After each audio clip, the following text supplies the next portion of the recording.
नमस्कार, कृति समाचारमा स्वागत छ। म शान्ता दाहाल। समाचार सुरु गरौँ मुख्य खबरबाट। सुनसरीको बर्जु गाउँपालिकामा डकैत गर्नेहरूलाई सुनसरी प्रहरीले सार्वजनिक रिसिभी सान्नका लागि डकैती गरेको खुलासा।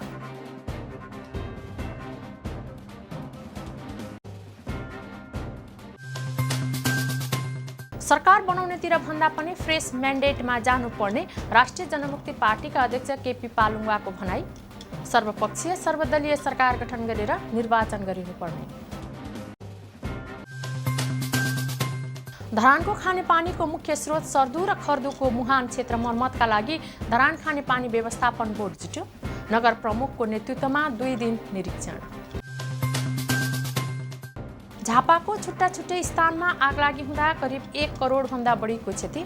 बाख्रा फार्म र फर्निचर उद्योगमा आगलागी। मोरङको विराटनगर महानगरपालिका 17 मटेरुवाबाट भारतीय नोटसहित 1 पक्राउ पर्नेमा धरान 8 का 9/7 मिया। धनकुटाको महालक्ष्मी नगरपालिका 4 चानुवामा करेन्ट लागेर 1 को मृत्यु, 15 घाइते।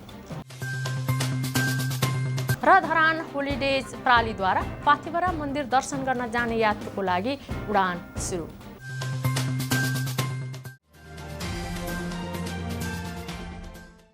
अब समाचार विस्तारमा। सुनसरीको बर्जो गाउँपालिकामा डकैत गर्नेहरूलाई सुनसरी प्रहरीले सार्वजनिक गरेको छ।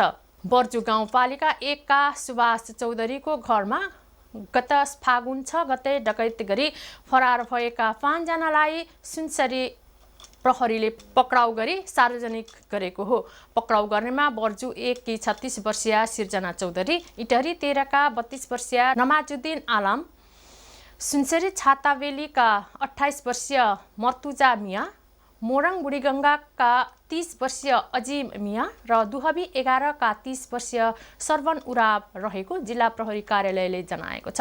सुभाषको घरमा प्रवेश गरी परिवारमाथि कुटपिट गर्दै नगद 54,000 रुपैयाँ लुटपाट गरी फरार रहेका थिए। उनीहरूले रिसिभी सान्नका लागि लुटपाट गरेको प्रहरी अनुसन्धानबाट खुलेको छ। सिर्जना चौधरीसँगको रिसिभी सान्नका लागि घटना घटाइएको जनाइएको छ। तत्कालीन समयमा मिसफायर भएको 7.65 KF लेखिएको 1 राउन्ड गोली पनि बरामद गरिएको थियो। 2076 साल जेठ 23 गते सुभाषको भतिज लगायतले सिर्जनाको घरमा प्रवेश गरी स्कुटर तोडफोड गरेका थिए। सोही रिसिभी सान्नका लागि योजना बनाइएको खुलेको छ। राष्ट्रिय जनमुक्ति पार्टीका अध्यक्ष केपी पालुङवाले सरकार बनाउनेतिर भन्दा पनि फ्रेस म्यान्डेटमा जानुपर्ने बताउनु भएको छ। पार्टीको 6औं महाधिवेशनको तयारीबारे जानकारी दिन आइतबार गरिएको पत्रकार सम्मेलनमा उहाँले कम्युनिस्टहरूको आन्तरिक लडाई र नेपाली काङ्ग्रेसलाई पनि जनताले म्यान्डेट नदिएकाले नयाँ निर्वाचनमा जानुपर्ने बताउनुभयो। उहाँले सर्वपक्षीय सर्वदलीय सरकार गठन गरेर त्यही सरकारले निर्वाचन गरिनुपर्ने पनि बताउनुभयो। उहाँले त्रुटिपूर्ण संविधानलाई पुनर्लेखन गर्नुपर्ने अडान महाधिवेशनमा एजेन्डाकै रूपमा रहने बताउनुभयो। पार्टीले जाति, वर्ग, लिङ्ग र समुदायको समानुपातिक प्रतिनिधित्व सहितको 12वटा प्रान्त हुनुपर्ने विषयलाई पनि पुनः महाधिवेशनमा लाने भएको छ। धरानमा जेठ 5 गतेदेखि हुन लागेको 3 दिने महाधिवेशनमा 77 जिल्लामध्ये 58 जिल्लाबाट प्रतिनिधि र 19 जिल्लाबाट पर्यवेक्षक सहभागी हुने जनाइएको छ। त्यसका अलावा Bharat, Japan, Malaysia, Qatar, Cyprus, Israel, Portugal, बेलायत, अमेरिका लगायत 26वटा मुलुकबाट 4 जनाका दरले प्रतिनिधिहरू उपस्थिति हुनेछन्। र त्यसमा चाहिँ पञ्चानन जिल्ला पनि जानेछ।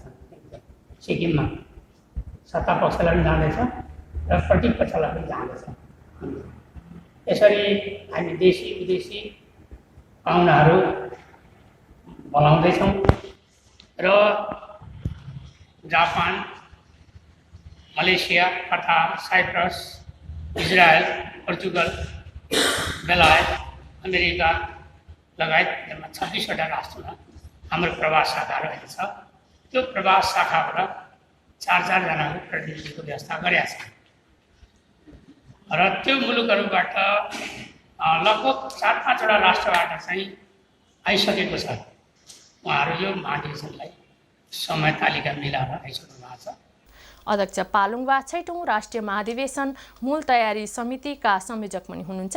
महाधिवेशनको उद्घाटन भने संस्थापक अध्यक्ष MS थापा मगरले गर्ने कार्यक्रम रहेको छ। धरानको खानेपानीको मुख्य स्रोत सर्दु र खर्दुको मुहान क्षेत्र मर्मतका लागि धरान खानेपानी व्यवस्थापन बोर्ड जुटेको छ। मुहानबाट आउने पानी विभिन्न क्षेत्रमा चुहावट हुँदा पानी आपूर्तिमा समस्या भएपछि बोर्डले मर्मतका लागि पहल थालेको हो। बोर्डका अध्यक्ष समेत रहनुभएका नगर प्रमुख तिलक राई सहित इन्जिनियर प्रशान्त अधिकारीको नेतृत्वमा मर्मतका लागि निरीक्षण गरिएको थियो। शनिबार र आइतबार निरीक्षण गर्दै मर्मतका लागि पहल थालिएको हो। नगर प्रमुखको नेतृत्वमा मुहान क्षेत्र निरीक्षण गरिएको इन्जिनियर अधिकारीले बताउनुभयो। धरान 13 स्थित बीपी पार्कदेखि माथिपट्टि जलाधार क्षेत्र पर्दछ। सर्दुको मुहान लामपाते झरना नजिकै च्याम्बर निर्माण गरिने भएको छ। सर्दुको फोहोर व्यवस्थापन तथा मर्मत कार्य 1 महिनाभित्रमा सकिने भएको छ।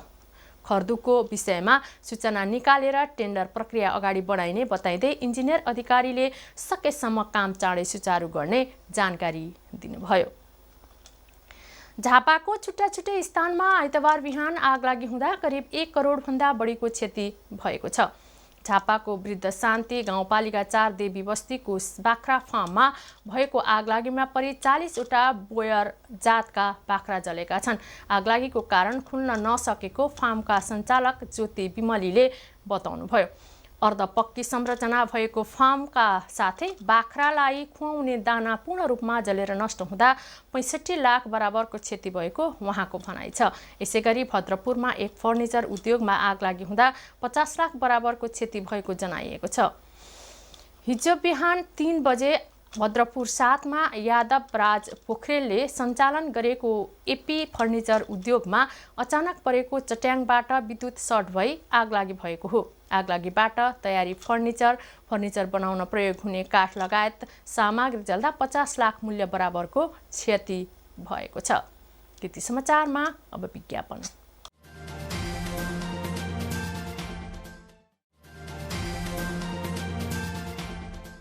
त्यति समाचारमा पुनः स्वागत छ। अब बाँकी समाचार। मोरङको विराटनगर महानगरपालिका 17 मटेरुवाबाट भारतीय नोटसहित धरान 8 का नौसाद मियालाई प्रहरीले शनिबार पक्राउ गरेको छ। अस्थायी प्रहरी चौकी मटेरुवाबाट खटिएको टोलीले 55 वर्षीय मियालाई जाँच गर्ने क्रममा 500 दरका 206 थान भारतीय नोट बरामद गरिएको हो। उक्त रकमको स्रोत खुलाउन नसकेपछि उनलाई नियन्त्रणमा लिएर अनुसन्धान थालिएको जिल्ला प्रहरी कार्यालय मोरङका प्रवक्ता डीएसपी मानबहादुर राईले जानकारी दिनुभयो।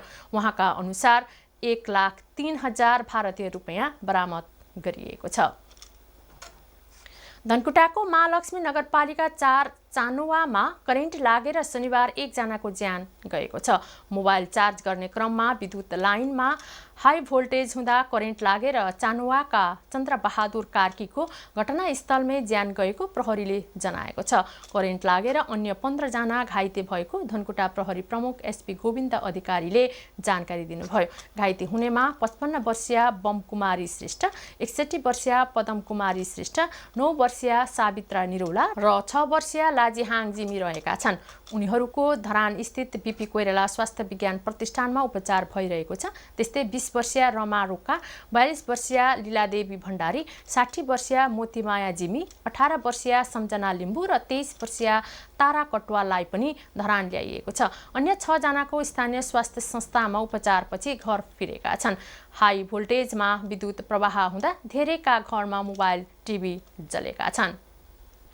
धरान होलिडेज प्रालीले सञ्चालनमा ल्याएको धार्मिक पर्यटकीय क्षेत्र उडान भर्दै आएको होलीले आइतबारदेखि उडान गरेको छ। धरान 16 स्थित रङ्गशालाबाट पाथिभरा दर्शन गर्ने यात्रुहरूलाई लिएर उडान भरेको हो। अध्यक्ष कुन्दन श्रेष्ठ, प्रबन्ध निर्देशक अमृत मानन्दर, फाइनान्सियल निर्देशक अजय खनाल र सञ्चालक त्रिरत्न अधिकारीले प्राली सञ्चालनमा ल्याउनु भएको हो। धरानबाट पाथिभरा पुग्न 25 मिनट लाग्ने र दर्शकका लागि 45 मिनट समय दिने व्यवस्था मिलाइएको हुँदा करिब 2 घण्टामा फर्कन सकिनेछ। धरानबाट पाथिभरा ताप्लेजुङको पाथिभरा दर्शनका लागि प्रति व्यक्ति 29,979 रुपैयाँ निर्धारण गरिएको छ। माउन्टेन फ्लाइटका लागि भने 69,979 शुल्क तोकिएको छ। यसमा 70 वर्ष पुगेका ज्येष्ठ नागरिक र अशक्तहरूलाई 10% छुट छ। धरानका इच्छुक पत्रकारहरूलाई 25% छुट दिने प्रहरीले घोषणा गरेको छ। तर यो सुविधा किस्ताबन्दीमा भने उपलब्ध नहुने प्रहरीले जानकारी गराएको छ।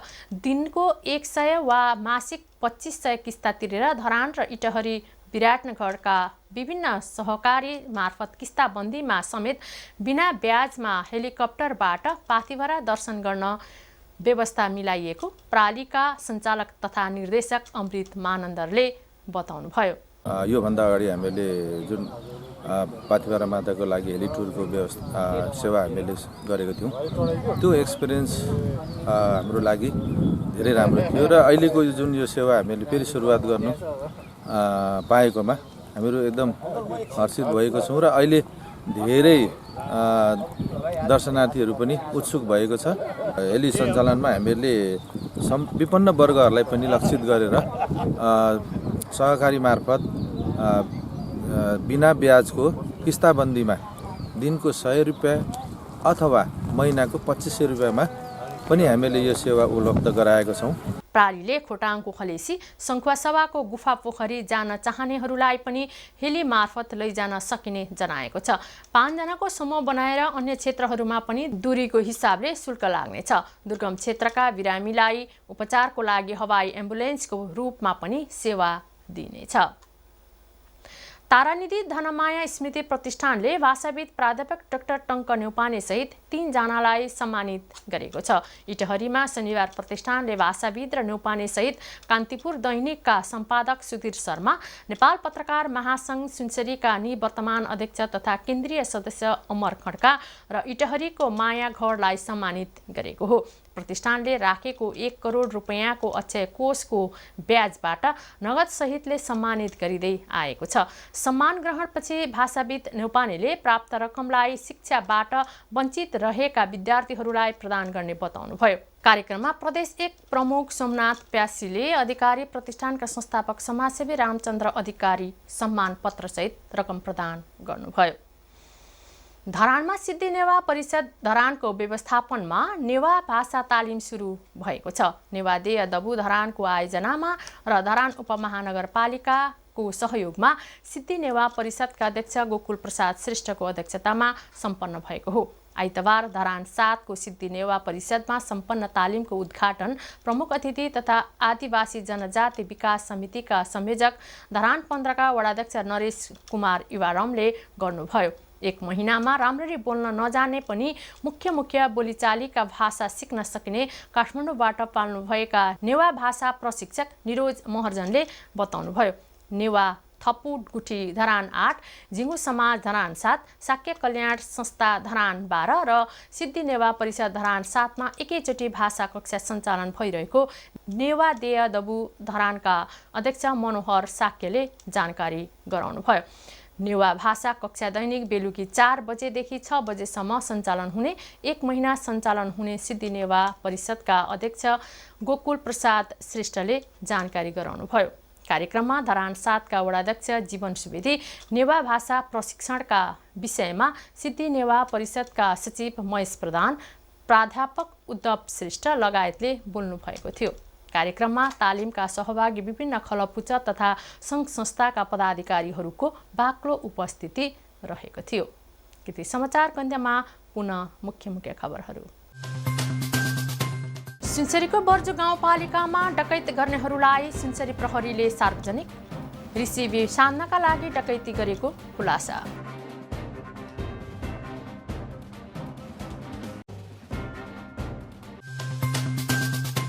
सरकार बनाउनेतिर भन्दा पनि फ्रेस म्यान्डेटमा जानुपर्ने राष्ट्रिय जनमुक्ति पार्टीका अध्यक्ष केपी पालुङवाको भनाई।